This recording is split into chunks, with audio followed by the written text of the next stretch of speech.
റസൂലുള്ളാഹി സ്വല്ലല്ലാഹു അലൈഹി വസല്ലമ തങ്ങളുടെ ഏറ്റവും വലിയ മഹത്വമായി ശ്രേഷ്ഠതയായി നമ്മൾ പഠിക്കേണ്ടതും അറിയേണ്ടതും ഇന്നും നമുക്കിടയിൽ അത്ഭുതകരമായ ഓർമ്മയായിട്ടുള്ള വിശുദ്ധമായ ദിവ്യബോധനമാണ്. അലാ വ ഇന്നി ലാ അഅലമു ഇല്ലാ മാ അല്ലമനില്ലാഹ്. അല്ലാഹു എന്നെ പഠിപ്പിച്ചതല്ലാത്ത ഒന്നും എനിക്കറിയുകയില്ല. ഖുൽ ഇന്നമാ അന ബശറും മിസ്ലുക്കും. നിങ്ങളുടെ പോലെ സാധാരണക്കാരനായ ഒരു മനുഷ്യനാണ് ഞാൻ. അല്ലാഹുവിന്റെ റസൂൽ മുഹമ്മദ് മുസ്തഫ സല്ലല്ലാഹു അലൈഹി വസല്ലം പറയുകയാണ്, നിങ്ങൾക്കില്ലാത്ത ഒരു പ്രത്യേകത എനിക്കുണ്ട്.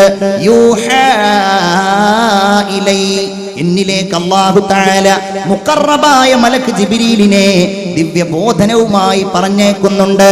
അത് ആൾക്കൂട്ടത്തിൽ വെച്ചാകാം, അത് ഏകാന്തനാകുമ്പോഴാകാം, അത് ഭാര്യയുടെ മടിയിൽ തലവെച്ച് കിടക്കുമ്പോഴാകാം.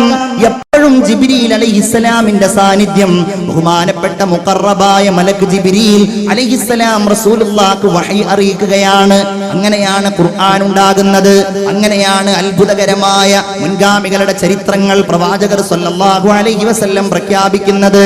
അങ്ങനെയാണ് പുതിയ നിയമങ്ങളും വ്യവസ്ഥകളും അല്ലാഹുവിന്റെ ദീനിൽ ഹബീബായ റസൂലുള്ളാഹി സ്വല്ലല്ലാഹു അലൈഹി വസല്ലമ തങ്ങൾ ആവിഷ്കരിക്കുന്നത്. വേറെ ആർക്കെങ്കിലും ഇങ്ങനെ ഒന്ന് അവകാശപ്പെടാൻ കഴിയുമോ? വേറെ ആർക്കെങ്കിലും ഇങ്ങനെ ഒരു ജീവിതം അവകാശപ്പെടാൻ കഴിയില്ല. ഇത്രയും മനോഹരമായ സമ്പുഷ്ടമായ ആശയങ്ങളും അവകാശപ്പെടാൻ കഴിയില്ല. ഏതു മതാചാര്യനാവട്ടെ, ഏത് ആദർശങ്ങളെ അല്ലെങ്കിൽ ഏത് ഭരണാധികാരിയാവട്ടെ, ആർക്കും കഴിയില്ല എന്നുള്ളതാണ് ഏറ്റവും വലിയ യാഥാർത്ഥ്യം. അല്ലെങ്കിലും നിങ്ങൾ ആലോചിച്ച് നോക്കൂ, ലോകത്ത് വ്യക്തികളുടെ ചരിത്രങ്ങൾ എത്രയധികം എഴുതപ്പെട്ടിട്ടുണ്ടെങ്കിലും അധികവും കള്ളമായിട്ടാണ് ചരിത്രത്തിൽ അറിയപ്പെടുന്നത്. അധികവും നുണയാണ്. ചില ആളുകൾ അവനവൻ തന്നെ എഴുതുന്നതായിരിക്കും മറ്റുള്ളവരെ കൊണ്ട്. അവരുടെ വ്യക്തി ജീവിതത്തിലെ വൈകൃതങ്ങൾ എഴുതപ്പെടാതിരിക്കുകയും അത് ചർച്ച ചെയ്യപ്പെടാതിരിക്കുകയും ചെയ്യാറുണ്ട്, അല്ലേ? ലെനിൻ സെന്ററുകളുള്ള നാടാണ് നമ്മുടെ നാട്. ലെനിൻ വലിയ ഒരു പ്രസ്ഥാനത്തെ അംഗീകരിക്കുന്ന ആളുകളുടെ ഏറ്റവും വലിയ നേതാവായിട്ട് കാണുന്നയാളാണ്. വ്യക്തി ജീവിതം പഠിക്കാറില്ല. വ്യക്തി ജീവിതത്തെ ആവിഷ്കരിച്ചുകൊണ്ട് അവരുടെ വ്യക്തിത്വത്തെ വിലയിരുത്തപ്പെടാറില്ല. സ്ത്രീകളുമായി ലെനിൻ ബന്ധപ്പെടുത്തി അദ്ദേഹത്തിന്റെ ജീവിതത്തിലുണ്ടായ വൈകൃതങ്ങളെ കുറിച്ചും അവസാനം അതിലൂടെ ഉണ്ടായ സിഫിലിസ് എന്ന മാരകമായ ലൈംഗിക രോഗം ബാധിച്ചിട്ടാണ് ഇദ്ദേഹം മരണപ്പെട്ടു പോയത് എന്നതിനെ കുറിച്ചും ചരിത്രത്തിൽ വായിക്കപ്പെടാറില്ല. അല്ലെങ്കിലും ചരിത്രത്തെ മായ്ച്ചു കളയാന്നുള്ളത് പല കാരണങ്ങളാലും പലർക്കും ആവശ്യമായിട്ട് വരും, അല്ലേ? ഇന്ത്യയിൽ പോലും പലരും തുടങ്ങിയിട്ടുണ്ട്. പലരുടെയും പിൻഗാമികളായി നാട് ഭരിക്കുന്ന ആളുകൾ ചരിത്രത്തെ മായ്ക്കാൻ തുടങ്ങിയിട്ടുണ്ട് എന്നുള്ളതാണ് ഏറ്റവും പുതിയ വാർത്തകൾ. ഇന്ത്യ രാജ്യത്തിന്റെ പാർലമെന്റിൽ വർഷങ്ങളോളം സൂക്ഷിക്കപ്പെട്ടിരുന്ന ലക്ഷക്കണക്കിന് ഫയലുകൾ അഗ്നിക്കിരയാക്കുകയും അത് നശിപ്പിക്കുകയും ചെയ്ത വാർത്തകൾ കേവലം പെട്ടിക്കോളത്തിലാണ് നമ്മുടെയൊക്കെ മാധ്യമങ്ങളിൽ ഉണ്ടായത്. എന്തുകൊണ്ട്? ഫാഷിസ്റ്റുകൾ ഏറ്റവും നന്നായിട്ട് ഭയക്കുന്നത് ചരിത്രത്തെയാണ് എന്ന് വിലയിരുത്തപ്പെടാറുണ്ട്. ഏറ്റവും കൂടുതൽ ഭയക്കുന്നത് ഹിറ്റ്ലർ ചെയ്ത പരിപാടി അതായിരുന്നു. ചരിത്രത്തെ ഓർക്കാതിരിക്കാൻ ഹിറ്റ്ലർ എന്നല്ല, ലോകത്തെ ഏതൊക്കെ ഭരണാധികാരികളുണ്ടോ ഇസ്ലാമിക ഖിലാഫത്തിനെ തകർത്തപ്പോൾ കമാൽ അത്താതുർക്ക് ആദ്യമായിട്ട് ചെയ്തതും ചരിത്രത്തെ അങ്ങ് ഇല്ലാതാക്കുക, ചരിത്രത്തെ ഇല്ലാതാക്കുക, ചിഹ്നങ്ങളെ നശിപ്പിക്കുക, അത് മായ്ച്ചു കളയുക, പുതിയ തലമുറക്ക് ഓർമ്മകളില്ലാതിരിക്കുക. ആലോചിച്ച് നോക്കൂ നിങ്ങൾ, വ്യക്തികളുടെ ചരിത്രങ്ങൾ എഴുതപ്പെട്ടത് മൈൻ കാംഫ് ഹിറ്റ്ലറുടെ ആത്മകഥയാണ്. ആത്മകഥ വായിക്കുകയും അത് വിലയിരുത്തുകയും ചെയ്യുന്ന നാസിസത്തെ ചരിത്രത്തിന്റെ ഏറ്റവും നന്നായിട്ട് അവതരിപ്പിക്കുന്ന ആളുകൾ ഹിറ്റ്ലറെ കുറിച്ച് പറയുന്നത് കേട്ടാൽ ആരും ചിരിച്ചു പോകും. ഹിറ്റ്ലർ ഏറ്റവും വലിയ മനുഷ്യ സ്നേഹിയാണെന്നാണ് പറയുന്നത്. ഹിറ്റ്ലറുമായി ബന്ധപ്പെട്ട ഫോട്ടോകൾ മൃഗങ്ങളെ പരിപാലിക്കുന്നതും കുട്ടികളെ അടുത്തേക്ക് ചേർത്ത് പിടിക്കുന്നതും ഒക്കെ ആയിട്ടാണ് പലയിടത്തും കാണപ്പെടാറുള്ളതും അവർ പ്രചരിപ്പിക്കാറുള്ളതും. ചരിത്രകാരന്മാർ ഹിറ്റ്ലറെ വിശേഷിപ്പിച്ചത് എങ്ങനെയാണ്? മനുഷ്യരുടെ പല്ലുകൾ കൊണ്ട് ദുഃഖുണ്ടാക്കാം എന്ന് പഠിപ്പിച്ചു. അതിശയോക്തി കലർത്തിയിട്ട് പറയല്ല, അത് മനുഷ്യരുടെ തലയോട്ടിൽ നിങ്ങൾക്ക് പാത്രമായിട്ട് ഉപയോഗിക്കാമെന്നും അത് പൂപാത്രമായിട്ട് നിങ്ങൾക്ക് ഉപയോഗിക്കാമെന്നും മനുഷ്യന്റെ തൊലികൾക്കടിയിൽ നിന്ന് നിങ്ങൾക്ക് ഏറ്റവും മേന്മയേറിയ കൊഴുപ്പുണ്ടാക്കാമെന്നും കുത്തകകളെ പഠിപ്പിച്ച ആളായിരുന്നു എത്ര ഹിറ്റ്ലർ. പക്ഷേ ചരിത്രത്തിൽ ആത്മകഥ എഴുതിയപ്പോഴും പിൽക്കാലത്ത് ഭാഗ്യവശാൽ അദ്ദേഹത്തിന്റെ ജീവിതത്തിലുണ്ടായ എല്ലാം, വ്യക്തിപരമായ ജീവിതത്തിലുണ്ടായതെല്ലാം ചരിത്രത്തിൽ അറിയപ്പെട്ടത് ലോകത്തിന്റെ ഏറ്റവും വലിയ സൗഭാഗ്യമാണ്. മുസോളിനി ഫാഷിസ്റ്റുകളുടെ തലതൊട്ടപ്പന ഇന്നും പലരും ആരാധ്യ പുരുഷരായിട്ട് കാണുന്നയാളാണ്. അമേരിക്കയിലെ ജീവിച്ചിരുന്ന, അന്ന് ഇറ്റലിയിൽ അംബാസഡർ ആയിരുന്ന ബിഷ്ബേൺ എന്ന് പറയുന്ന വളരെ പ്രഗത്ഭനായ പണ്ഡിതനും ചരിത്രകാരനുമാണ് മുസോളിനി തന്റെ ആത്മകഥ എഴുതാൻ വേണ്ടിയിട്ട് ഏൽപ്പിച്ചത്. അദ്ദേഹം അത്ഭുതപ്പെട്ടു പോയി. മുസോളിനി എന്ത് ഇതിൽ എഴുതണം എന്ന് പറഞ്ഞപ്പോൾ, ഇതൊക്കെ എങ്ങനെ ഞാൻ എഴുതുന്നത്, പച്ച നുണയാണല്ലോ. അദ്ദേഹം പറഞ്ഞ മറുപടി, ഇത് ജനങ്ങളെ കൊണ്ട് വിശ്വസിപ്പിക്കുവാൻ എനിക്ക് കഴിയും എന്നുള്ളതാണ് എൻ്റെ ഏറ്റവും വലിയ വിജയം എന്നതാണ്. വ്യക്തി ജീവിതം നോക്കൂ നിങ്ങൾ. അവരുടെയൊക്കെ ജീവിതം സ്ത്രീകളുമായി അഴിഞ്ഞാടിയുള്ള ജീവിതമായിരുന്നു മുസോളിനിയുടേത് എന്നാണ് ചരിത്രകാരന്മാർ പറയുന്നത്. ഹിറ്റ്ലർക്ക് ഇവ ബ്രൗൺ ഉണ്ടായിരുന്നുവെങ്കിൽ ക്ലാര പെറ്റാച്ചി എന്ന് പറയുന്ന പെണ്ണായിരുന്നു സദാസമയവും മുസോളിനിയോട് കൂടെ ഉണ്ടായിരുന്നത്. മുസോളിനി തൂക്കിക്കൊല ചെയ്യപ്പെട്ട് വെടിയേൽക്കുന്ന സമയത്ത് മുസോളിനിയെ കെട്ടിപ്പിടിച്ചുകൊണ്ട് ഈ പെണ്ണ് ക്ലാര എന്ന ഈ പെണ്ണ് വെടിയുണ്ടകൾ ഏറ്റുവാങ്ങി. ആളുകൾ ഇറ്റലിയിലെ ഒരു നഗരത്തിലേക്ക് കൊണ്ടുപോയിട്ട് മുസോളിനി അടക്കമുള്ള ആളുകളെ തൂക്കുകയറിൽ തലക്കീഴായിട്ട് കെട്ടിത്തൂക്കി. ആ ഫോട്ടോ നിങ്ങൾ എവിടെയെങ്കിലും കാണാൻ കഴിയുന്നുണ്ടെങ്കിൽ മുസോളിനിയുടെ തൊട്ടിപ്പുറത്ത് കാണാം ഈ പെണ്ണിന്റെ ശരീരം തൂക്കിയിട്ടിരിക്കുന്നു. ഇങ്ങനെ വ്യക്തികളുടെ ജീവിതങ്ങൾ എല്ലാം ഇങ്ങനെ കുഴഞ്ഞു മറിഞ്ഞതും, എന്താണ് അതിന്റെ ആശയം, എന്ത് നന്മയാണ് നമുക്കതിൽ നിന്ന് പഠിക്കാൻ കഴിയുന്നത് എന്ന് നമുക്ക് ചിന്തിക്കുവാൻ കഴിയാത്തതുമാണ്. ഏതാളാണെങ്കിലും അതാരാണെങ്കിലും ഒരുപക്ഷേ ചില ആളുകളുടെ ചില ആശയങ്ങൾ, അതും മറ്റുള്ളവരിൽ നിന്ന് കടമെടുത്ത ചില ആശയങ്ങൾ നമുക്ക് നന്നായിട്ട് തോന്നാം. ആ ആശയങ്ങൾ പോലും അവരുടെ ജീവിതത്തിൽ പ്രാവർത്തികമാക്കുന്നത് നമുക്ക് കാണുവാൻ കഴിയാറില്ല.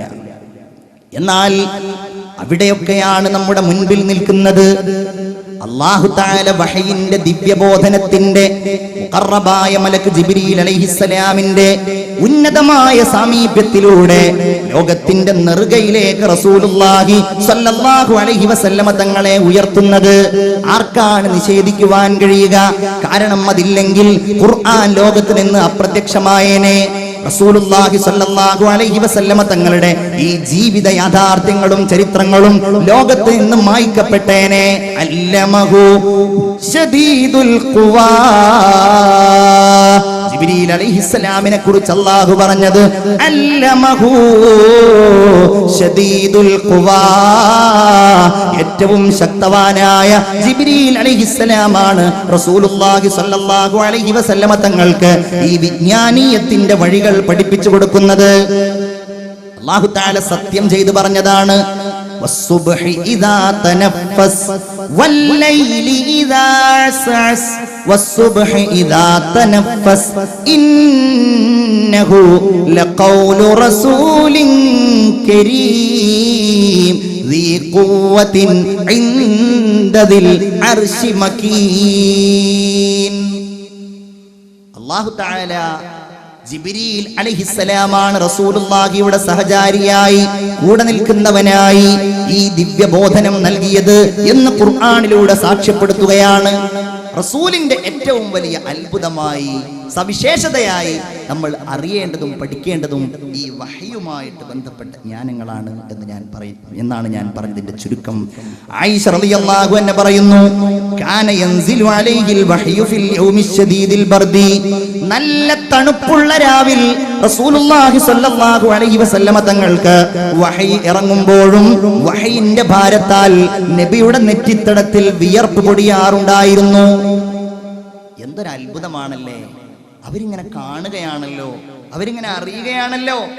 ഉമർ റളിയല്ലാഹു അൻഹു പറയുന്നുണ്ട്, റസൂലുള്ളാഹി മദീന പള്ളിയിൽ ഇരിക്കുമ്പോൾ സല്ലല്ലാഹു അലൈഹി വസല്ലം അവിടുത്തെ അരികിൽ നിന്ന് തേനീച്ച മുരളുന്നത് പോലെ ഒരു സീൽക്കാരം ഞങ്ങൾ കേൾക്കാറുണ്ട്. ഞങ്ങൾക്കറിയാൻ കഴിയും നബിക്ക് വഹി ഇറങ്ങുകയാണ്. അത് കഴിഞ്ഞാൽ എന്താണോ അവിടുത്തേക്ക് പുതുതായി അവതീർണമായത് അത് ഞങ്ങളുടെ മുമ്പിൽ എഴുന്നേറ്റ് നിന്നുകൊണ്ട് അള്ളാഹുവിന്റെ ഹബീബ് അവതരിപ്പിക്കുമായിരുന്നു. അതുകൊണ്ട് തന്നെയാണ് അവർക്ക് ആ ഈമാനിക ശക്തിയും ഈമാനിന്റെ സ്നേഹവും ഒക്കെ ഉണ്ടായത് റസൂലിനോട്.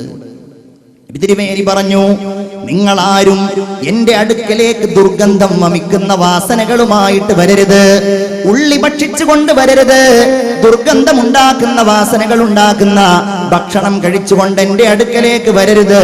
ഇന്നി ഉനാജി മല്ലാതുനാജൂൻ, നിങ്ങൾ സംസാരിക്കാത്തവരുമായി ഞാൻ സംസാരിക്കുന്നയാളാണെന്ന് ഹബീബായ മുഹമ്മദ് മുസ്തഫ സല്ലല്ലാഹു അലൈഹി വസല്ലം.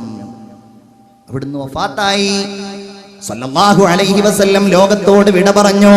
അബൂബക്കറും ഉമറും തീരുമാനിച്ചു റളിയല്ലാഹു അൻഹുമാ, നമുക്ക് നമ്മുടെ റസൂലിന്റെ മുല കുടിച്ച, റസൂലിന്റെ മുല കൊടുത്ത ഉമ്മു ഐമനെ പോയിട്ടൊന്ന് കണ്ടാലോ. അവർ ഉമ്മു ഐമന്റെ അടുക്കൽ പോയി. ഉമ്മു ഐമനെ കണ്ടപ്പോ ഉമ്മു ഐമൻ അങ്ങ് കരയാൻ തുടങ്ങി. ഉമ്മു ഐമന്റെ കണ്ണുകൾ നിറഞ്ഞൊഴുകാൻ തുടങ്ങി. യാ ഉമ്മാ, നിങ്ങൾ എന്തിനാണ് കരയുന്നതെന്ന് ചോദിച്ചു രണ്ടുപേരും. നബി തിരുമേനി വലിയ ലോകത്തേക്ക് പോയിരിക്കുകയല്ലേ, നിങ്ങൾ എന്തിനാണ് ഇങ്ങനെ കരയുന്നത്? അള്ളാഹുവിന്റെ റസൂല് പോയത് കൊണ്ടല്ല, എനിക്കറിയാം അള്ളാഹുവിന്റെ റസൂല് ഉന്നതമായ സ്ഥാനത്താണ്. പക്ഷേ വഹയി മുറിഞ്ഞു പോയല്ലോ. ഇനി നമ്മുടെ ഇടയിലേക്ക് ജിബ്രീൽ വഹയുമായിട്ട് വരില്ലല്ലോ. ഒരു പ്രശ്നം വന്നാൽ, നമ്മൾ നബിയിലേക്ക് അഭയം പ്രാപിച്ചാൽ അള്ളാഹുവിൽ നിന്നുള്ള തീരുമാനം മുഖറബായ മലക്ക് നമ്മിലേക്ക് കൊണ്ടുവരുമായിരുന്നല്ലോ. ഇനി അതുണ്ടാവില്ലല്ലോ. അതുകൊണ്ടാണ് ഞാൻ കരയുന്നതെന്ന് ഉമ്മു ഐമൻ